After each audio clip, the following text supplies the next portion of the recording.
Manny Pacquiao nagsampa na ng kaso laban sa mga pulis na bumugbog sa kanya. Nagdesisyon na si Manny Pacquiao na magsampa ng kaso laban sa mga pulis na umano'y sangkot sa kontrobersyal na pambubugbog sa kanya, ayon sa opisyal na pahayag mula sa kanyang kampo. Ang insidente, na nag-viral kamakailan dahil sa isang video na kumalat sa social media, ay nagdulot ng galit at pagkondena mula sa publiko. Sa isinampang kaso, kabilang sa mga reklamo ang physical injuries, grave misconduct, at abuse of authority. Ayon kay Pacquiao, hindi siya papayag na ang ganitong klaseng pang-aabuso ay mapalampas. Hindi lamang ito tungkol sa akin. Ito ay para sa lahat ng Pilipinong maaaring maging biktima ng abuso mula sa mga taong dapat sana'y tagapagtanggol ng batas, pahayag ni Pacquiao sa isang press conference. Sinabi rin ni Pacquiao na siya ay may hawak na matibay na ebidensyang magpapatunay ng pananakit, kabilang ang testimonya ng mga saksi at medical records na nagdokumento ng kanyang mga natamong pinsala. Handa akong labanan ito hanggang sa dulo upang masiguro na may hustisya, dagdag niya. Samantala, naglabas ng opisyal na pahayag ang Philippine National Police, PNP, hinggil sa isyu.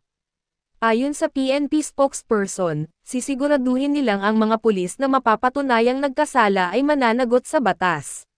Hindi natin kinukonsinti ang anumang uri ng pang-aabuso mula sa ating mga kasamahan.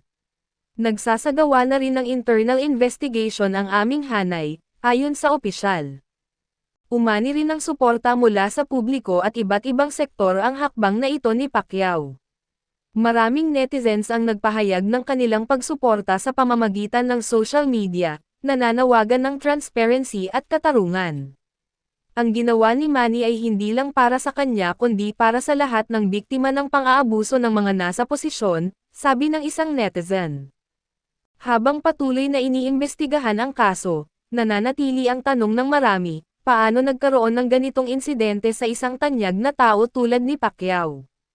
Marami ang umaasa na ang hakbang na ito ay magbubukas ng mas malalim na diskurso tungkol sa accountability at reforma sa hanay ng kapulisan. Patuloy ang pagbabantay ng publiko sa kasong ito, at inaasahang magiging isa itong landmark case na maaaring magdulot ng pagbabago sa sistema ng hustisya sa bansa.